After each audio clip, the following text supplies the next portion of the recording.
Chapter 4: The Start of a Town? Hi, welcome to this week's adventure. I still have a smile on my face for becoming friends with the villagers. It was a true relief knowing that I do not have to move away from this beautiful spot. Also, now I can start thinking of true ideas for my grand estate.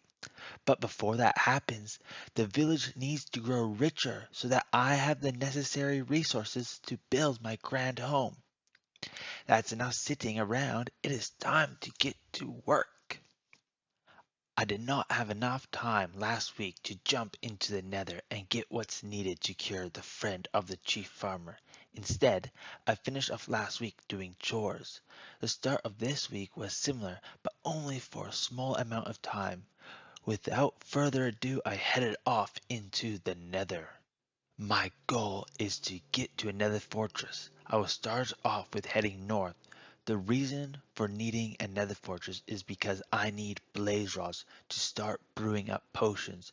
With a particular potion, we can weaken the zombie side of the villager and then cure him with a golden apple. If everything worked out as expected, he should be healed within a few minutes of him eating the golden apple. The nether is dangerous, and I forgot one key item that I died to last time. I forgot to wear gold again.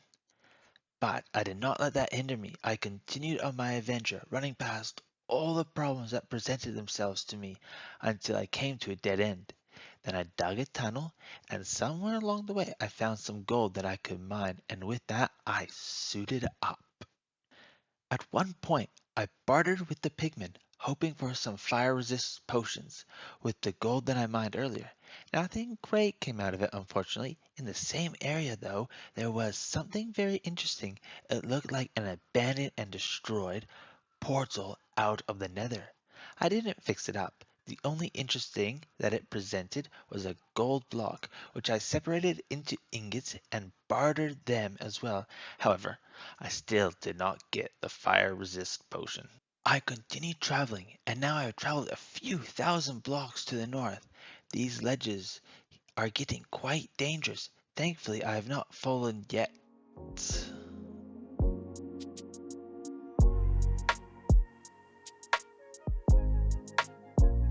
If you can vividly remember that, for me it is still vivid in my mind. You can see that I panicked. What a disappointment. I could have prevented my death. I could have also survived if those piglins bartered with me and gave me fire resist. If I did not jump and lose my sneaking spot on that single block, then I would have survived. But, oh well, what is done is done. There's also no point in going back because I died in lava. Nothing left to do now except to refresh my gear and more importantly, get a clean mind again before another attempt. So, yes, indeed, I gave up.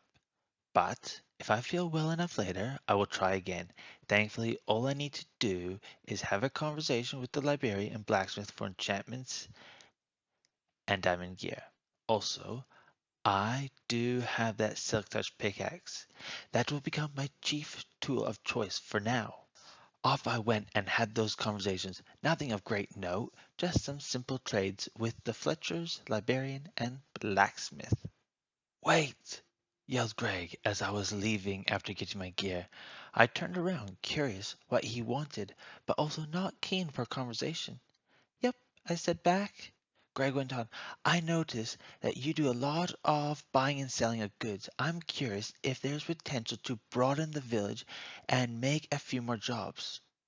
There is potential, but what has that to do with the economy? I said, expecting him to request building something that will help boosting the economy in an industrialization manner.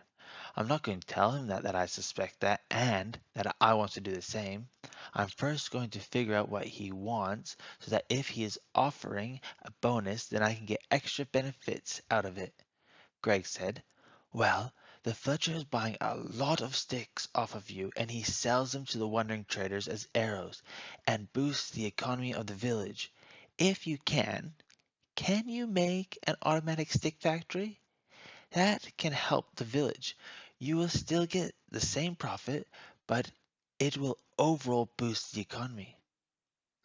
I said, I have some ideas in mind. One is using bamboo because that is easy to use. Yeah. I don't need to know the minutia of your plan. I'm reaching out to offer you help in resources when you're done.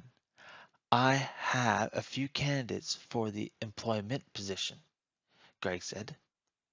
I replied, cheers, that'd be great help. At the moment, I'm on my way to try and find resources to help heal your mate, the zombified, in the farmer's house. Greg said, that's great. I better not stop you anymore.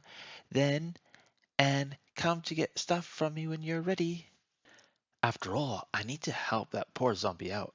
I hope I'm geared up enough. The plan is I will jump into the nether to help myself to the riches I might find there and to help out the sickened villager. Also, that offer is perfect. I had the plan anyways. Now I get extra help for doing the work that I already had planned to do. Okay, this time in the nether, let's head east. If we don't find anything within 1,000 blocks, I will turn around and try south. Hey, look, there's that pigman that killed me and took my armor first time I came here. And now I'm geared up and strong enough to take him on. That was too easy.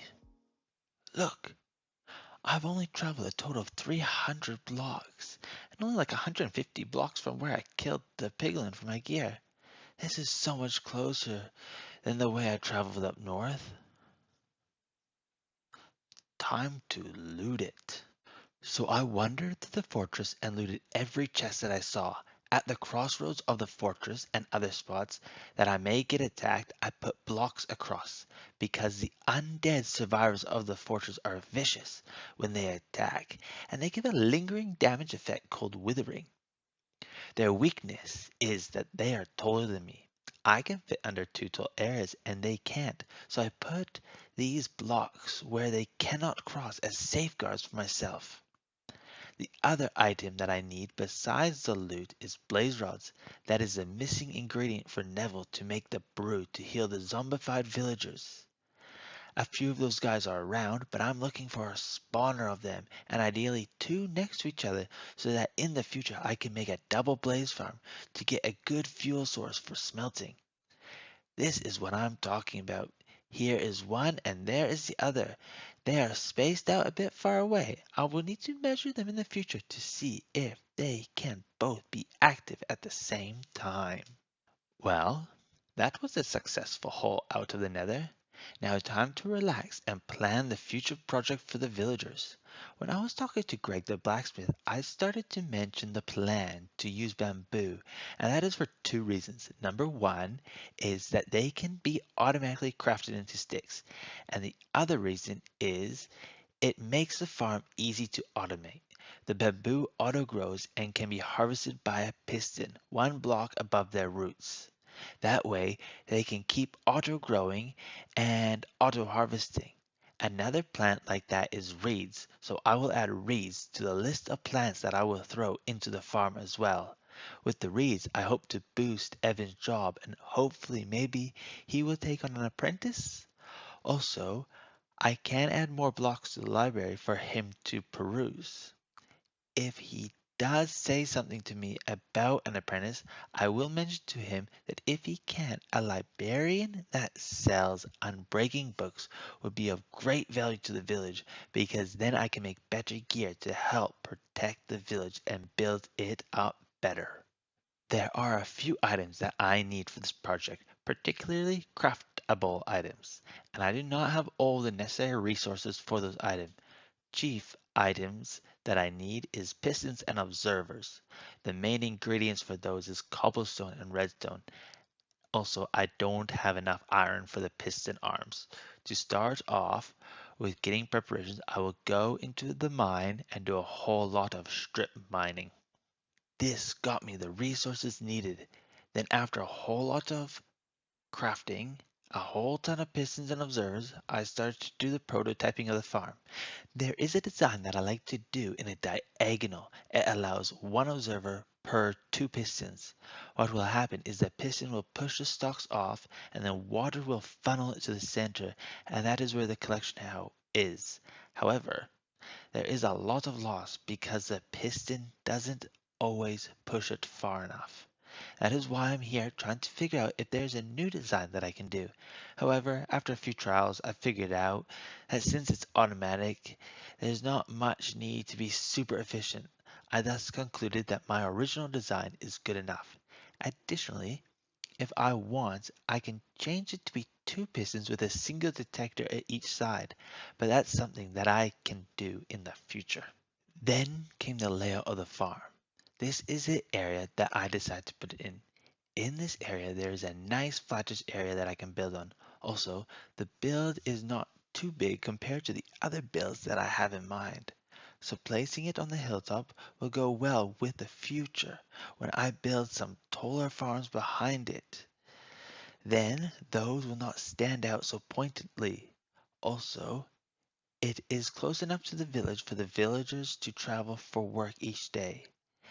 As you can see, the basic layout of this farm is a diagonal diamond shape. This theme of diamonds starts here, but will pop out in other areas too. After the basic layout and all the functionality is done with the pistons, I started to work on the collection of the produce. Started with placing water and slowly watching the water currents to see which way they should all flow.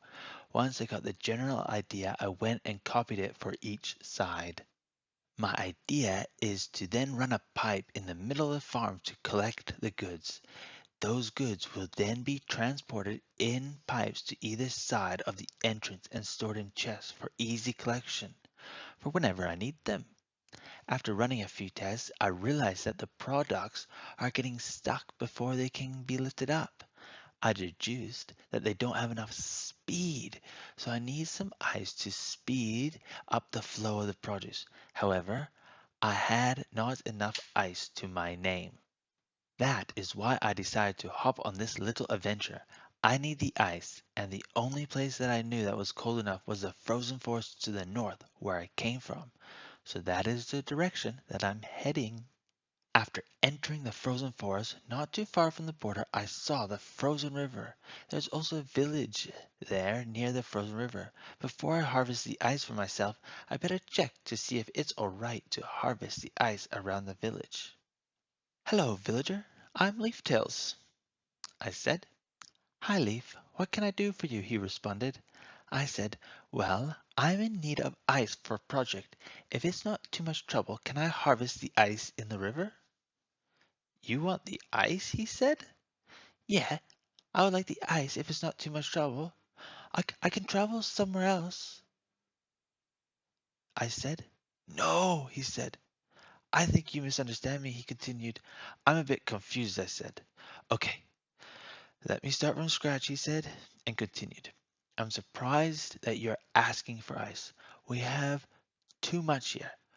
We won't care if you take it. We're short of other materials, so we use ice to make our homes. That is how much ice we have. Take as much as you want from the river. I said, you're short of other materials? If you want, I can take the ice from your homes and replace it with wood or cobblestone. You have those resources with you? Well, of course you do, because you offered. Yes, please do. Cobblestone would be best, he said. I replied, great, and I will start with that, and then the rest of what I need I will take from the river. It is my pleasure to help out. With some goodbyes, I left and started harvesting the ice. I got a few stacks of ice, but left because it was taking too long. Next time I come to get ice, I need to make sure that I put efficiency on my Silk Touch pickaxe. The few stacks that I do have should serve the purpose that I have in mind, plus extras for other projects that I will make in the future. Another purpose for the ice is to have modular water blocks to be placed. When I place them, I can break them with my hand and voila! Then I get some water source blocks in that location. Like this, I am placing the ice down for the floor, and this will help the water flow better. Then where we plan to put the water, I am placing ice blocks there, and when I break them, they turn into water source blocks. Now for the water elevator. And that's a simple task. Put the water here at the top and then place the kelp here at the bottom and grow to the top. Then suddenly we have a solid water column. Oh yeah, on my journey to get ice, I also picked up a bit of kelp from the ocean. Now that the collection is finished, time to start decorating it with the roof and entrance. I will start with the roof. Once that is done, then the entrance, walls, and floors.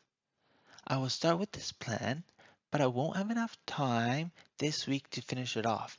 However, I wonder if you've noticed that the blacksmith Greg has come almost every night to check on the progress of my work.